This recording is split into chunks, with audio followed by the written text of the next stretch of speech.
1989 में एक classic time travel series की दूसरी movie Back to the Future ने प्रेडिक्ट किया था कि 2015 में drones, tablets, video calls, 3D, AR, VR और फ्लाइंग क्लास कॉमन हो जाएगी।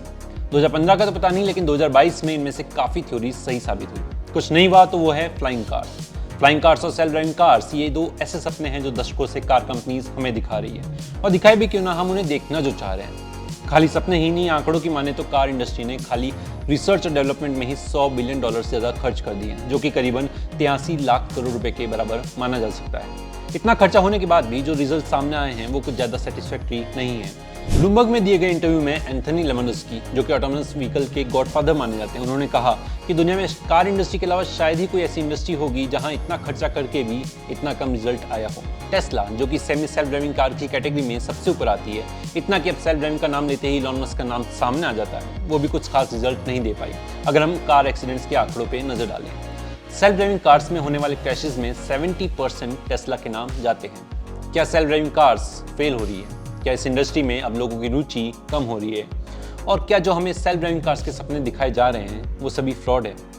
नमस्कार, मैं हूं लोकेश चौधरी, आप देख रहे हैं हमारा वीकली शो स्टोरी क्या है। रिसेंटली टेस्ला पे एक केस हुआ गया जहां पे क्लेम किया गया कि टेस्ला की सेल्फ ड्राइविंग टेक्नोलॉजी एक फ्रॉड है। तो टेस्ला के ही लॉयर का कहना था कि हमारी टेक्नोलॉजी फेलियर हो सकती है लेकिन फ्रॉड नहीं। और जहां एक तरफ टेस्ला मान रही है कि उसकी टेक्नोलॉजी फेलियर है, वहीं दूसरी तरफ एप्पल की much awaited self driving car, जिसके बारे में सालों से सुन रहे हैं, उसका लॉन्च भी 2026 तक पोस्टपोन हो गया। एग्रो एआई, जो ऐसी कंपनी जो सेल्फ ड्राइविंग की डायरेक्शन में काम कर रही थी और जिसने फोर्ड जैसी कंपनी से भी $1 बिलियन की फंडिंग उठाई थी, अक्टूबर 2022 में बंद हो गई। 2017 में अमेजॉन के रोबोटिक्स फर्म डिस्पैच को एक्वायर करने के बाद सभी ये मान रहे थे कि अमेजॉन ऑटोनोमस डिलीवरी रोबोट पे काम कर रहा है। अमेजॉन ने इस प्रोजेक्ट का नाम भी दिया था स्काउट, लेकिन वो भी अब सुनने में आ रहा है कि बंद हो चुका है। अब जहां वेस्टर्न कंट्रीज में एक के बाद एक सेल्फ ड्राइविंग प्रोजेक्ट्स पे ताले पड़ रहे हैं, हमारे अपने देश इंडिया में क्या हो रहा है? कुछ रिपोर्ट्स की माने तो अच्छी खबर जल्द ही आने वाली है। -0 बेंगलोर बेस्ड स्टार्टअप, जो कि इस डायरेक्शन में काम कर रहा है, उन्होंने क्लेम किया है कि 2023 में सेल्फ ड्राइविंग कार्स भारत की सड़कों पर दौड़ेगी। एलटेक्स इंडिया मैगजीन को दिए गए इंटरव्यू में उन्होंने ज़्यादा कुछ बताने से तो इनकार किया, लेकिन ये जरूर बताया कि कार के अंदर ना ही स्टीयरिंग व्हील होगा, ना ही होंगे एक्सीलेटर या ब्रेक पेडल्स। इंडिया में लॉन्च होने वाली ये पहली पूरी ऑटोनोमस कार होगी, ऐसा -0 के को फाउंडर और CEO राहेल का कहना था।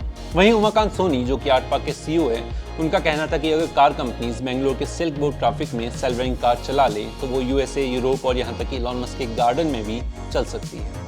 मुद्दा ये नहीं है कि सेल्फ ड्राइविंग कार्स बन सकती है, जरूर बन सकती है, लेकिन अब तक वो एल्गोरिदम क्रैक नहीं हो पाया है जो रोड के बीच होने वाले ह्यूमन इंटरेक्शन को मिमिक कर सके।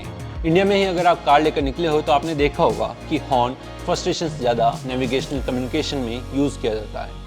इसी सोशल नेविगेशन को सॉल्व करने का सपना एक और कार कंपनी ने देखा था, जिसका नाम था Drive.ai, लेकिन उसका भी वही हाल हुआ, उसे भी बंद होना पड़ा।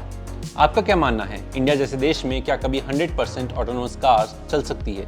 और अगर हाँ, तो क्या 2023 तक वो पॉसिबल है, या फिर से ये भी एक झूठा वादा साबित होगा?